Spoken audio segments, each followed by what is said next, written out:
السلام عليكم ورحمة الله وبركاته. معكم مصطفى من جديد إن شاء الله، حلقة جديدة في قناتكم يوميات غاوي بلش.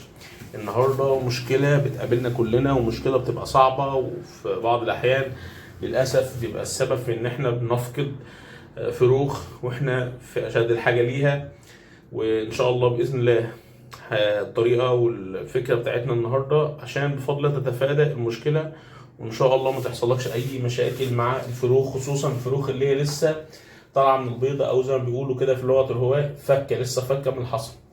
هي مشكله مصطفى، بنلاقي دايما بفضل الله اعمار مختلفه زي ما احنا شايفين كده. يعني مثلا بصوا يا جماعه، دولت ما شاء الله لا قوه الا بالله. بصوا اعمار دولت هتلاقيهم في سن بعض. دولت اللي هم اصغر بقى، بصوا دولت اللي هم اصغر اهو لسه في البيضه يعني. دولت اللي هم اصغر. بصوا ملاحظين الفروق، ملاحظين الفروق. بصوا ملاحظين الفروق يا جماعه. طبعا ده بيبقى نتيجة ان ممكن في بيض بيفك قبل بيض، او النتاية بتبيض ما بتقعدش على البيض كله في وقت واحد، فالنتيجة لده ان في اعمار بتفك بشكل مختلف. طيب ينتج عن ده ايه؟ ينتج عن ده ان النتاية بتكسل، هي او الذكر ساعات ما بياكلوش غير الاعمار الكبيرة، عشان للاسف الاعمار الكبيرة هي اللي بتنادي على الاهالي دايما في طلب الاكل. فتلاقي الزغاليل زي الصورة دي تتظلم. الحمد لله، وهنا في واحد واكل اهو، ده اكل اهو بفضل الله. لكن ده لسه، بصوا ده لسه، عشان ده لسه فاكك النهارده. ممكن ايه اللي يحصل بقى لو انت ما تابعتوش يوم في التاني؟ تلاقي معدة الزغلول ده تنشف، وللاسف الزغلول يموت، للاسف الزغلول يموت. ولسه في كمان بيضه اهي، حصوايه اهي بردك معمره بفضل الله. فانا هقول لك ازاي النهارده تقدر تحافظ على الفرخ الصغير خالص ده، وتخليه ياكل ويستعد ان هو يطلب الاكل من الاب والام زي الفرخ الكبير بالظبط. مبقاش فيها مشكله في موضوع الحجم، لان هو كل القصه عباره عن زقه. مجرد ما اكل مره وتعود هيشبع، هتلاقيه جاع، فبالتالي طلب الاكل. فالنهارده هنوريكم بفضل الله ازاي باكل الفرخ الصغير. بصوا ده اكل بفضل الله، بصوا ده اكل ازاي، ده واكل ازاي بفضل الله. لكن ده اللي لسه، والاهالي ما قربتلوش، يعني هم مأكلين ما شاء الله ده اهو، وده تمام، واللي هو ده، لكن ده لسه. فهنوريكم ازاي بفضل الله نرجعهم كده. ازاي بفضل الله احنا بنأكل الزغلول اللي لسه عمر يوم، اللي لسه فاكك من البيضه حالا. هنوريكم بنأكله ازاي ونتعامل معاه ازاي، عشان الموضوع بالنسبه لك يبقى سهل وتقدر تنقذ حياه الفرخ دي. يا جماعه الودانه بتاعه الاطفال او الودانه عموما بتتباع في الصيدليه، يعني يا ريت تجيبها من الصيدليه، هي مش غاليه قوي يعني، تلاقيها ب 20 25 جنيه، وفيها كتير قوي. بصوا فيها كتير جدا.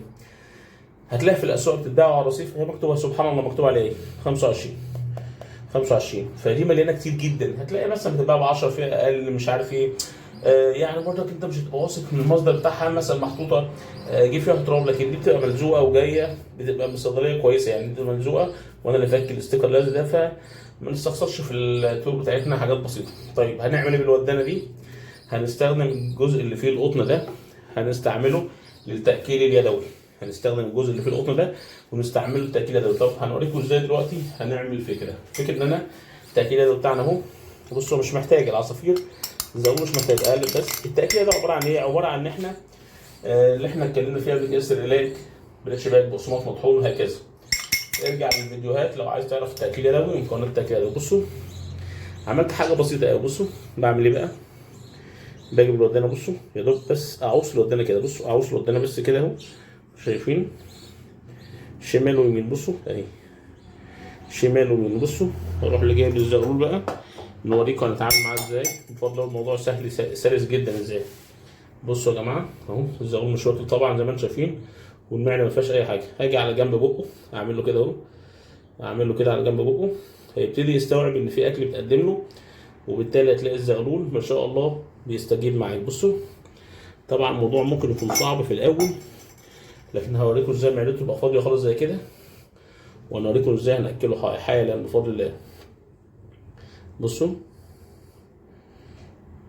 بصوا يا جماعه، بصوا بيبتدي يستوعب مننا ازاي فكره الاكل.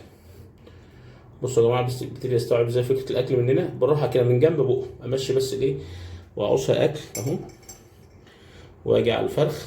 انا بس عايزه ياكل اول طاقه في حياته بس، انا كل القصه عايزه بس ياكل اول طاقه في حياته، مش عايز اكتر. بعد كده مجرد ما يدوق طعم الاكل والحوصله والمجرى بتاعه الاكل تبقى تمام، هتبص تلاقي الفرخ طلب الاكل. بصوا اهو، هو طبعا بصوا اهو، بصوا لاحظوا كده، تلاقوا بصوا بيستوعب، بصوا بيستوعب الفكره.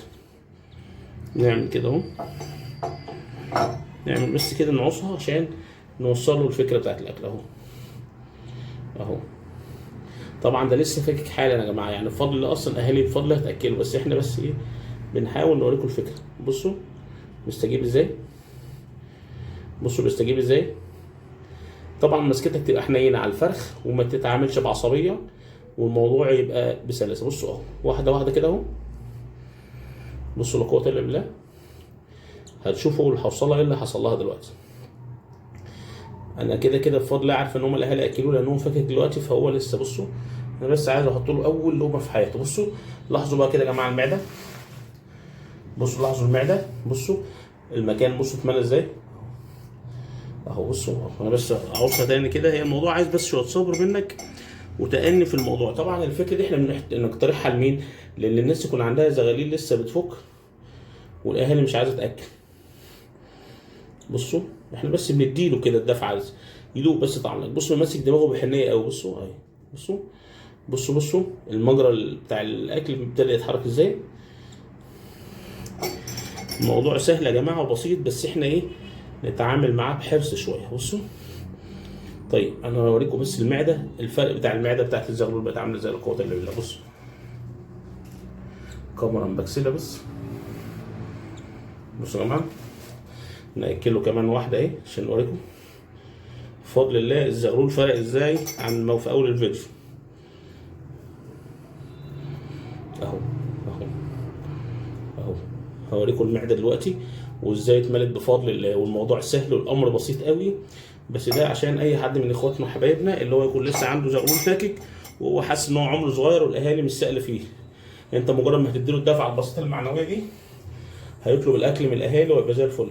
بصوا اهو اهو اهو. بصوا اسف بس الكاميرا بتبكسل اهو. عايز بقى اوريكم الفكره بفضل الله لما تكتمل كده بقت الدنيا عامله ازاي. بصوا يا جماعه، بصوا يا جماعه، بصوا المعده، بصوا لا قوه الا بالله. بصوا يا جماعه لا قوه الا بالله، شايفين المعده واضح كده عليها ازاي بكل لا قوه الا بالله. بصوا الاكل، بصوا يا جماعه الكاميرا للاسف مبكسله اهي اهي. بصوا يا جماعه، بصوا المعده اتملت اكل ازاي لا قوه الا بالله ابيض. بصوا هنجيب اخوه هتلاقيه، بصوا هو اخوه يعني تقريبا بفضل الله نفس الفكره. بصوا اهو، بس اخوه عشان واكل من اهالي ما شاء الله اكتر. هو لو تلاحظوا في اول الفيديو ما كانش فيه حاجه خالص، ما كانش واكل حاجه خالص. بصوا اهو لا قوه الا بالله يا جماعه. بصوا بقى واكل ازاي، الدنيا حلوه ازاي. اللهم لك الحمد. فكره بسيطه مش عايزين نطول اكتر من كده في الفيديو ونرجعه للاهالي. بفضل الله بكره هو هياكل عادي جدا والدنيا هتبقى مستقيمه معاه والدنيا جميله. عرفناكم بطريقه بسيطه مفيش تكاليف، بهدوء تتعامل مع الحلقه بمنتهى البساطه وان شاء الله خير. مش عايزين نطول اكتر من كده واتمنى تكون المعلومه وصلت. ودايما لو الفات حلو فلاقيه احسن. كان معكم اخوكم مصطفى الهوايه نوايا. لو عجبكم المحتوى ما تنساش تعمل اشتراك ليك واصحابك وحبايبك مهتم بالهوايه. اتمنى الخير للجميع والتوفيق والسلام عليكم ورحمه الله وبركاته.